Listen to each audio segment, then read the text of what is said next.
Alright, now in this video we're going to create some creases in this image, almost the kind that you would get if you've ever opened up a road map that's been folded up. You see you've got those creases that go along in like a grid sort of fashion, and it kind of distorts the what you're looking at. And we're going to create that on this image here. And the first thing I need to do that is I'm going to create a new layer. And I'm also going to bring up my rulers so I can see them. Go under View, down to Rulers. And I'm going to place some guides on this document that will be the base of where each fold occurs inside this area here. And I'm just going to grab from inside the ruler here and just drag a guide out, and I'm not placing them in any particular place. Just kind of randomly placing, almost as if you were actually folding something. It's not really precise. Right about like that. Now, making sure we're on our new new layer, I'm going to grab my marquee tool here. I'm just going to drag a selection, and once you get close to the guide, it'll actually snap to it, and you can make sure of that by simply going to Snap to Guides. Make sure that's checked. Then I'm going to get my gradient tool, making sure we're going from a white to transparent. Then I'm just going to kind of start. If I start right on the edge here, it's going to give me a 100% at the bottom.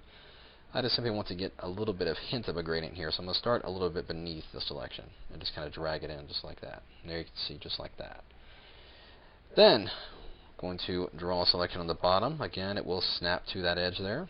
This time I'm going to use a black with that gradient tool, starting above it just a little ways, dragging that gradient inside just like that. Then I will deselect.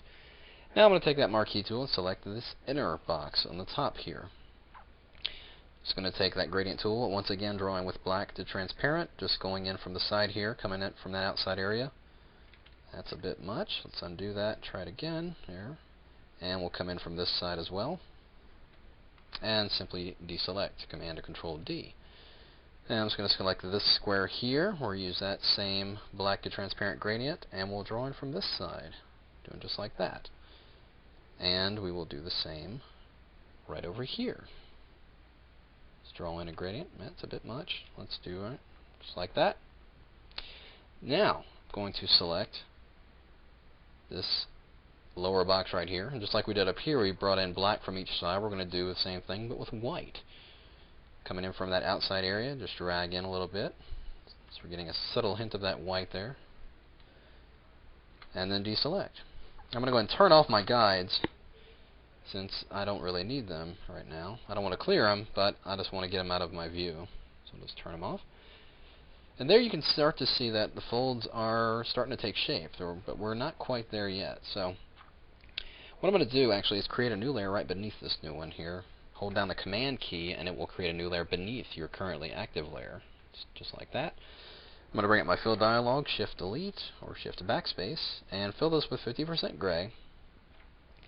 I'm going to go back to this gradient layer here, and I'm going to apply just a slight blur. Go to Blur, Gaussian Blur.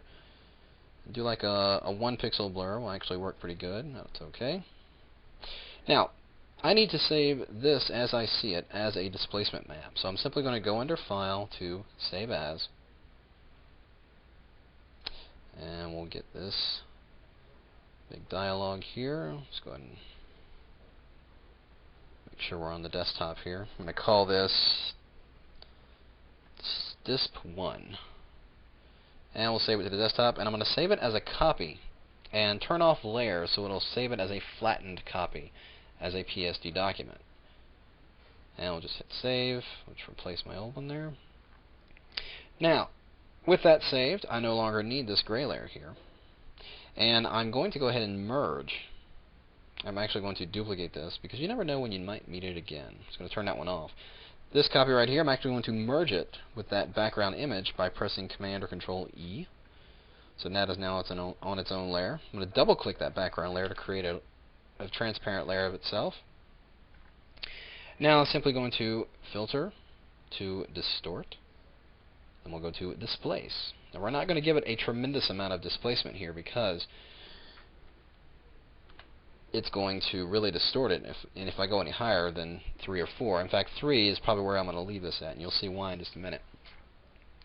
So, and obviously this will depend, if you have a much larger resolution file, this number will of course increase depending on the amount of distortion you want it to have. But for my purposes here, I'm going to leave it at 3. And we'll hit OK, and we'll get this open dialog. We'll go and find that displacement map we just created right there. Click Open, and there you can see not only has it distorted it, but because we combined those shaded areas, it's actually given me kind of like really folded creases within those folds. You see those? If I zoom in here, it's giving me some really interesting effect here, like almost like it's an actual fold there. You can see some distortion right in here, and that looks pretty good. And now, because that's on its own layer, I'm going to bring up my free transform, Command or Control T, and simply scale this in a little bit. I'm holding down the Shift and Alt or Shift Option. Scale this into the center just a little bit. With it still active in transform mode, I'm going to hold down my Control key or simply right-click on it, go up here and go to Warp, and just simply kind of push these edges in a little bit. Give it a little bit more distortion, like it's an actual, folded up piece of paper. And I'll just press Enter, and I will create a new document beneath this active one, holding down the Command key, clicking on the new layer, and I'll just fill that with black. And there you pretty much have it. Really cool folding paper effect. Now, if I wanted to enhance it a little bit more, if I go onto that map image, I can go to Filter, to Liquify. We'll bring up this giant window here. Let's scale this in just a little bit. Now, I can't get you the whole view of the window, but you can see what I'm doing here. If I'm going to select this Move tool right here and keep my brush pressure really low, about 25, I can just push these edges in here where the folds are kind of going down, just to give it a little bit more depth. Like it's really kind of folding in, pushing in a little bit. And just hit OK. You can see those edges. If I undo it, you can see right around in here. If I undo that, you can see it just makes it a little bit more believable as a folded piece of paper. So there you have it. Applying fold creases to practically any image.